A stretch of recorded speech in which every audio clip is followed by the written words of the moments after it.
anti-government protests in Iran remained violent overnight as clashes between security forces and demonstrators left 9 people dead, state television reported Tuesday, bringing the death toll to at least 20.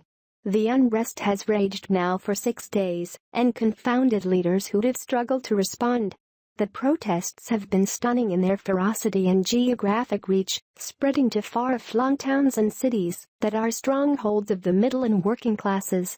State television said 6 of the latest casualties occurred during an attack on a police station in the town of Qahdarijan. The clashes were allegedly sparked by protesters who tried to steal guns from the station. An 11-year-old boy and a 20-year-old man were killed in the town of Khomeinishahr, and a member of the Revolutionary Guard was killed in the town of Najafabad, state television also reported. A semi-official news agency reported Tuesday that 450 people have been arrested in Tehran since Saturday. The ILNA news agency cited Ali Asghar Nasserbakht, a security deputy governor of Tehran, in its report. On Monday, demonstrators appeared to be leaderless, and their demands diffuse, ranging from better living conditions to more political freedoms, and even an end to the Islamic Republic. Their chants and attacks on government buildings broke taboos in a system that brooks little dissent. The demonstrations were the boldest challenge to government authority since a pro-democracy revolt in 2009. The prospect of a harsher response from security forces, whose brutality is notorious, raised fears of further violence in a country buffeted by conflict elsewhere in the region.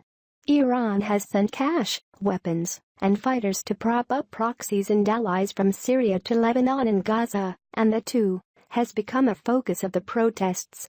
The country's expensive foreign policy adventures were scorned by some demonstrators who chanted, "Leave Syria, think about us." At least 10 people were killed Sunday night in what state media said were clashes between police and armed protesters who had attempted to infiltrate security outposts.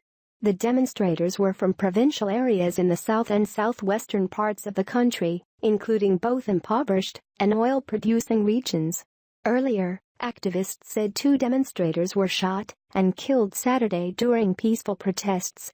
Video circulated online of protesters fleeing tear gas and water cannons, while others confronted police.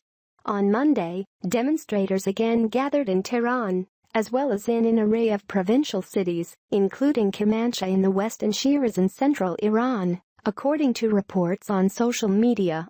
They chanted "Death to the dictator," referring to Supreme Leader Ali Khamenei, and called on security forces to join them. This brought a strong rebuke from the country's judicial chief.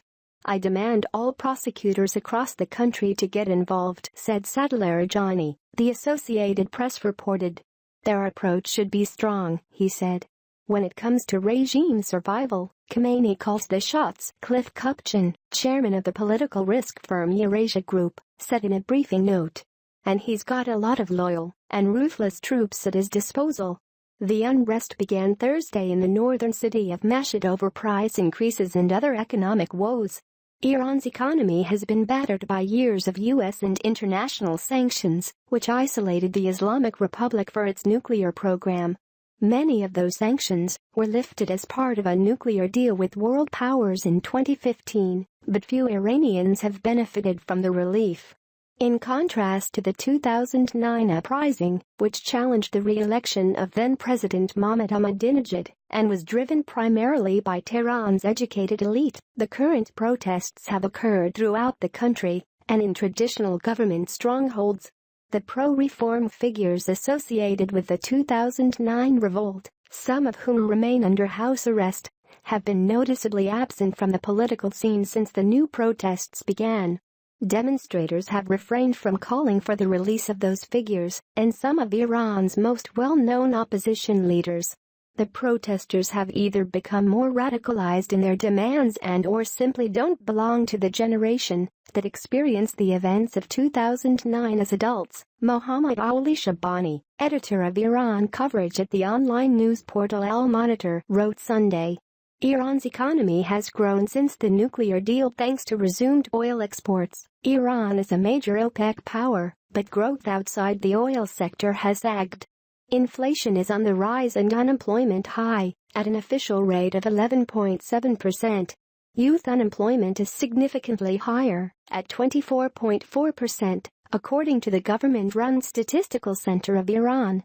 Young Iranians are highly educated and more modern than previous generations, and they have grown frustrated by the political and economic constraints that have kept them from achieving better lifestyles.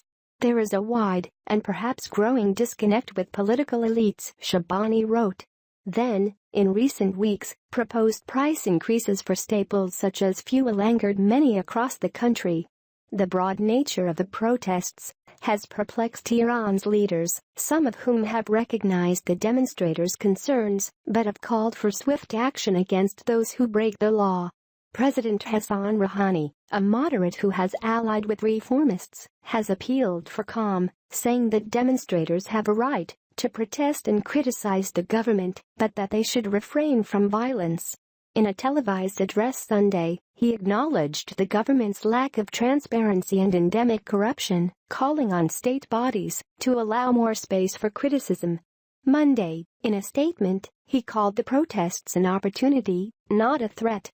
It was unclear whether his message would mollify the demonstrators. Also Monday, President Trump posted on Twitter that Iran is failing at every level and that repressed Iranians are hungry for food and for freedom. Along with human rights, the wealth of Iran is being looted, Trump continued. Time for change. The protests are very unlikely to result in a revolutionary tipping point for Iran, Kupchan wrote. But they could well recur and will inflict a hit on regime legitimacy. Unrest is admittedly unpredictable, he continued, adding that coming days could take unexpected turns.